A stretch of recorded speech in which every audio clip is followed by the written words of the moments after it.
कराची के इलाके गुलशन जमाल में डाकुओं ने घर के सामने गाड़ी में बैठी खातून को लूट लिया। मुलजिमान खातून से पर्स और मोबाइल फोन छीन कर ले गए। वाक़े की सीसीटीवी फुटेज मंजर आम पर आ गई है।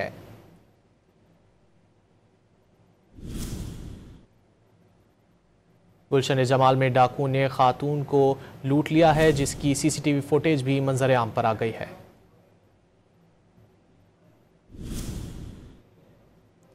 कराची के इलाके गुलशन जमाल में डाकुओं ने घर के सामने गाड़ी में बैठी खातून को लूट लिया। मुलजिमान खातून से पर्स और मोबाइल फ़ोन छीन कर ले गए। वाक़े की सीसीटीवी फुटेज भी मंजर आम पर आ गई है।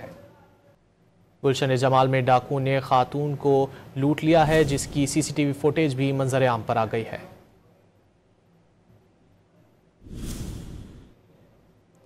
कराची के इलाके गुलशन जमाल में डाकुओं ने घर के सामने गाड़ी में बैठी खातून को लूट लिया। मुलजिमान खातून से पर्स और मोबाइल फ़ोन छीन कर ले गए। वाक़े की सीसीटीवी फुटेज भी मंजर आम पर आ गई है।